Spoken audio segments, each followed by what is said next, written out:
Medical college হাসপাতালের দিকে নজর রাখবো। এলিনা আমাদের প্রতিনিধি এই মুহূর্তে সরাসরি আমাদের সঙ্গে রয়েছেন।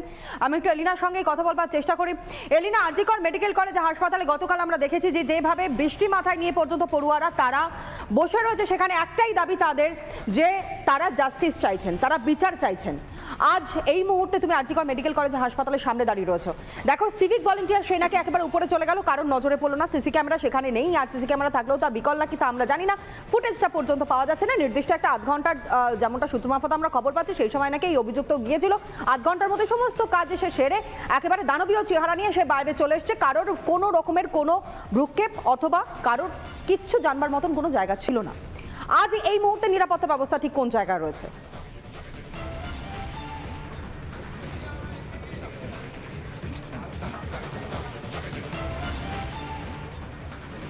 একেবারেই তনয়া, প্রথম প্রশ্নের উত্তর দেওয়ার চেষ্টা করব তোমার। এই মুহূর্তে দাঁড়িয়ে তুমি যেমনটা বললে যে সঞ্জয় রায় যাকে গ্রেপ্তার করা হয়েছে, সে কিভাবে আধ ঘন্টার মধ্যে গোটা ঘটনা ঘটিয়ে সে বাইরে চলে এলো, আবার সে হাসপাতালের ভিতরেই থেকে গেল, কেউ একটা কিচ্ছু টের পেল না, কোনোভাবেই কিভাবে কিছু টের পেল না যে কিভাবে সে ওপরে গেল, কার চোখ এড়িয়ে কাকে আড়াল করে সে ওপরে চলে গেল, এই ঘটনা ঘটলো, সেই সমস্ত বিষয়ে যেমন ধোঁয়াশা উঠেছে, প্রশ্ন উঠেছে। এখান থেকে যে প্রশ্নটা উঠছে যে তাহলে কি এই সঞ্জয় রায়ের আড়ালে আরো অনেক মাথা রয়েছে এই ঘটনার পেছনে, তাদেরকে আড়াল করার চেষ্টা করা হচ্ছে এই সঞ্জয়ের মাধ্যমে, সেই প্রশ্নটা যেমন উঠছে। এর পাশাপাশি তোমাকে জানিয়ে রাখতে চাইবো, গতকাল থেকে আরজিকর হাসপাতালে আমরা দেখেছি লাগাতার অবস্থান বিক্ষোভ হয়েছে। ছাত্র থেকে শুরু করে জুনিয়র চিকিৎসক যারা রয়েছে তারা একসঙ্গে অবস্থান বিক্ষোভে বসেছিল, তারা জানিয়েছিল কর্মবিরতির কথা, এবং অফিসিয়ালি এখনো পর্যন্ত হাসপাতাল সূত্রে যেটা খবর, কর্মবিরতি কিন্তু গতকাল থেকে চলছে। গতকাল আলোচনা করা হয়েছিল হাসপাতাল কর্তৃপক্ষের সঙ্গে আন্দোলনরত পড়ুয়ারা, চিকিৎসকরা যারা আন্দোলন করছিলেন তারা আলোচনা করেছিলেন দীর্ঘক্ষণ, কিন্তু সেই আলোচনা থেকেও কিন্তু কোনো রফাসূত্র মেলেনি, কোনো জট কিন্তু একেবারেই কাটেনি। যেমনটা আজকে সকালে এখনো পর্যন্ত হাসপাতাল সূত্রে পাওয়া খবর, আজকে আবারও একটি বৈঠক ডাকা হয়েছে। সেই বৈঠক থেকে কিন্তু আবারও আন্দোলনরত যারা অবস্থান বিক্ষোভে যারা ছাত্রছাত্রীরা ছিল, যারা জুনিয়র চিকিৎসকরা যারা ছিল, তারা কিন্তু আবারও কর্তৃপক্ষের সঙ্গে কথা বলবে, তারা বসবে, এবং তারপরে কিন্তু আজকে দেখার বিষয় যে আলোচনা থেকে কোনো রফাসূত্র বা কোনো যে সমস্যার সমাধান সেটা বেরোয় কিনা। ধন্যবাদ জানাই। অর্থাৎ একটা বিষয় পরিষ্কার যে রফাসূত্র বেরিয়ে আসে নাকি আজকের আলোচনার পরেও, সেটাও কিন্তু এই মুহূর্তে সব থেকে বড় বিষয় হয়ে দাঁড়াচ্ছে, সেদিকে আমাদের নজর থাকবে। এবং একই সঙ্গে আমরা আলোচনা এগিয়ে নিয়ে যাবো একজন সিভিক ভলেন্টিয়ার যাকে মূল অ্যাকিউজড হিসাবে মেনে নিয়েছে এই মুহূর্তে রাজ্যের পুলিশ, রাজ্যের প্রশাসন। যদিও এখনো পর্যন্ত সত্যি বিশ্বাস করুন, মনটা চাইছে না যে এটা সত্য ঘটনা, এটা মানবার জন্য। যদিও সবটাই তদন্ত সাপেক্ষ, সুতরাং সবটাই হয়তো তদন্তের ওপর ছেড়ে দিতে হবে। ভবিষ্যতে কি আসে সেদিকে আমাদের নজর থাকবে, আলোচনা তো চলবেই। কিন্তু তার আগে এই মুহূর্তে ছোট্ট একটা বিরতি নিয়ে ফিরে আসছে এক্ষুনি, সঙ্গে থাকুন। আচ্ছা, আমি বলছি যে যেখানে পুলিশ কাজ করছে, প্রশাসন কাজ করছে, মুখ্যমন্ত্রী পাশে আছে, দল ওই পরিবারের পাশে আছে, এখানে বিজেপি নাচানাচি করছে কোথা থেকে? ওদের কোথায় কি হলো?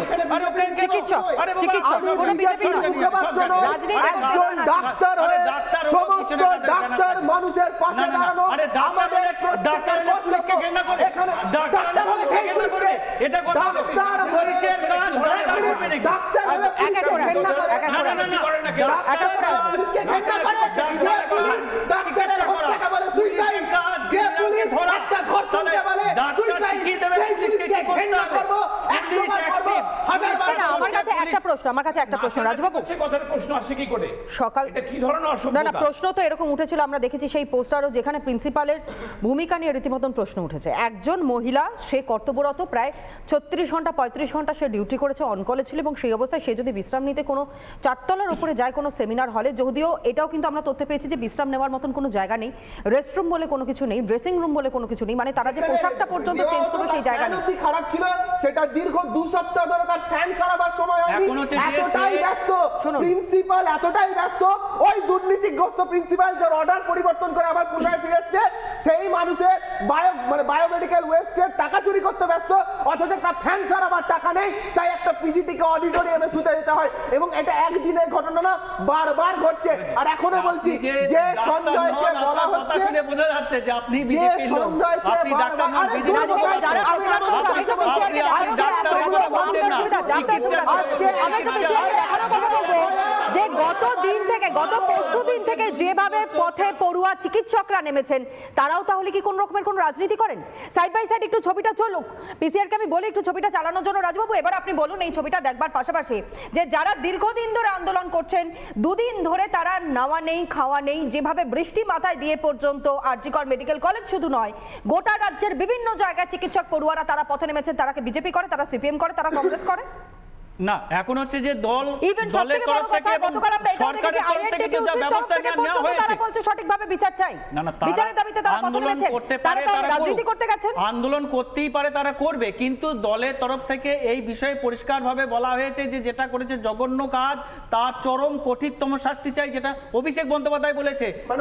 অভিষেক বন্দ্যোপাধ্যায় বলেছে তবে কোন একটা ঘটনা ধর্ষণের বিচার হবে।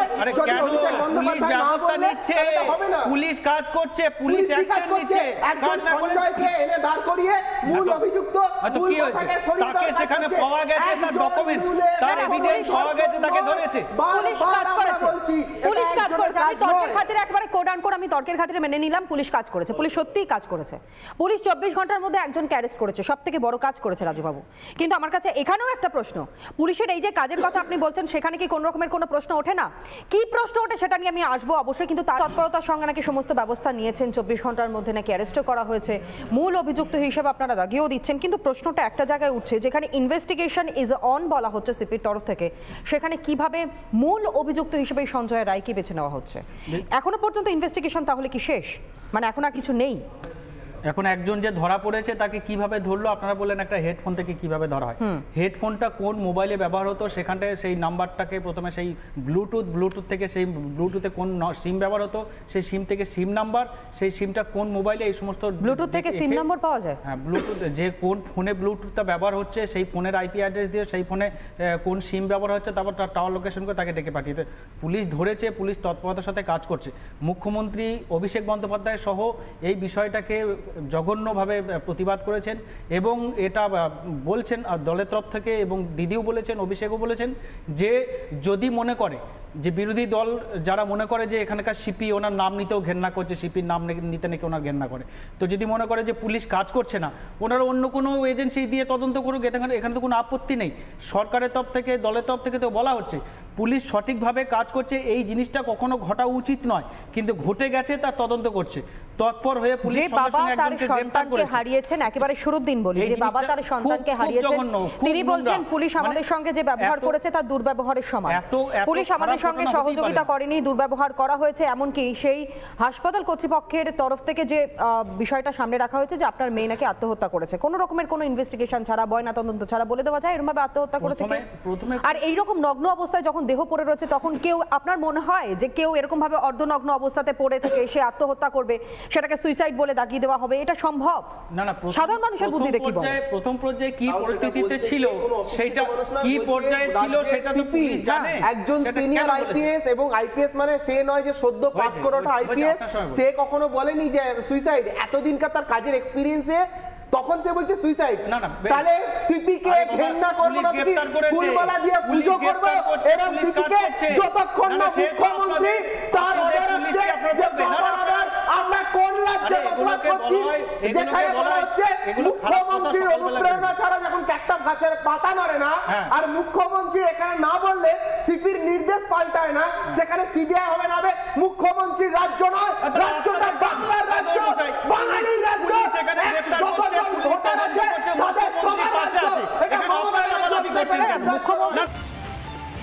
এই ঘটনাটা যত দেখছি ততই বিশ্বাস করুন একটার পর একটা যা চাঞ্চল্যকর তথ্য সামনে আসছে, এবং তার থেকেও বড় বিষয় যে নেতা মন্ত্রীরা তারা যা যা বক্তব্য রাখছেন তা দেখে কোথাও গিয়ে সত্যি আমি নিজেই স্যাটিসফাইড হতে পারছি না। আর সেই জন্যই হয়তো এত এত প্রশ্নগুলো এই মুহূর্তে মনের মধ্যে ঘুরপাক খাচ্ছে, এবং সেটারই উত্তর আজ পাওয়ার চেষ্টা করি। আমার মনে হয় যে আপনারা যারা রয়েছেন তারাও হয়তো সেই চেষ্টাটাই করছেন, উত্তর খোঁজার চেষ্টা করছেন। উপস্থিত যারা রয়েছেন তাদের সঙ্গে তো আলোচনা পর্ব আমরা সেরেছি, কিন্তু প্রথমেই আমি আসি ডক্টর বিশ্বপতি মুখার্জি, তিনি আমাদের সঙ্গে রয়েছেন। দীর্ঘদিন ধরে চিকিৎসক হিসাবে আপনি কাজ করে এসেছেন, যেভাবে দেহটা উদ্ধার হয়েছে কোনোভাবে মনে হচ্ছে যে এটা একমাত্র একজনের কাজ? ময়নাতদন্তের রিপোর্ট বলুন এবং যে তথ্যগুলো সামনে আসছে বলুন, প্রত্যেকটা তথ্যের উপর ভিত্তি করে মনে হচ্ছে যে একজন সেখানে থাকতে পারে, একজন এই ঘটনা ঘটাতে পারে। একজনের কাজ শুধু যারা ভাবতে পারে তারাই ভাবতে পারে, কারণ আমাদের ফরেনসিক বইয়েতে স্পষ্টভাবে লেখা আছে যে কোনো একক ব্যক্তির দ্বারা যদি একদম ঘুমন্ত অবস্থায় নয়, মানে অজ্ঞান অবস্থায় না থাকে বা মৃতদেহ ছাড়া কারো সঙ্গে এরকম কাজ করা সম্ভব নয়। একাধিক লোক রাখতেই হবে, এটা বইয়ে ডকুমেন্টেড প্রুফ। কাজে কী করে একজনের কাজ ভাবছে, একজন আইএস আইপিএস যা আছেন বা এমনি পুলিশ প্রথমেই বলে দিল আত্মহত্যা, এটা লুকানোর ঘটনা। এটা নিয়ে কোনো ডাক্তারি ছাত্রের কোনো কনফিউশন থাকতে পারে না। এটা বইয়ে লেখা আছে, যে কোনো এফএসএম লোকের জানতেই পারবেন। আমার বেশি খারাপ লাগছে যে ও আমাদেরই মেয়ে, আমারই মেয়ের মতো। একজন তাকে এরকম নৃশংসভাবে হত্যা করা হয়েছে এবং তার সর্বাঙ্গে ক্ষতচিহ্ন ছিল। কালকে শুনলাম যে তার পেলভিক বোনও ফ্র্যাকচার হয়েছে, আবার কাঁধের বোনও ফ্র্যাকচার হয়েছে। এটা সম্পূর্ণ রকমভাবে প্রশাসনের ব্যর্থতা। আজকে যদি প্রথম থেকে যদি আজকে মাননীয় মুখ্যমন্ত্রী ওখানে চলে গেছেন, মানে ওর বাবা মার সঙ্গে কথা বলেছেন, বাবা মার সঙ্গে আমাদের প্রশাসনের আমাদের আইপিএস যে ভদ্রলোক আছে, নাম নিতেও ঘেন্না করে এগুলোর, সেই লোকটাও চলে গেছে ওখানে প্রথম, যে পুলিশ কমিশনার। এবং আপনি ভাবুন, তার মানে এটা ছোট ঘটনা নন, মাননীয় মেনে নিচ্ছেন। আজকে যদি প্রথম দিন যে ঘটনাটা পার্ক স্ট্রিটে ঘটেছিল যদি ছোট্ট ঘটনা বলে দাঁড়িয়ে না দিতেন, তাহলে আজকে এই বড় ঘটনা ঘটতো না। আজকে যদি কামধুনির সেই মহিলা যদি সত্যিকারের বিচার পেত, আজকে এই বড় ঘটনা ঘটতো না। আজকে যতগুলো কে করেছে লাভ অ্যাফেয়ার, এই সব ঘটনাও তো আমরা দেখেছি, হ্যাঁ ছোটভাবেই দাগিয়ে দেওয়া, সবগুলো ক্ষেত্রে, তাহলে বড় ঘটনা ঘটতো না। ব্যর্থ প্রশাসন, ব্যর্থ মুখ্যমন্ত্রী। রাজবাবু।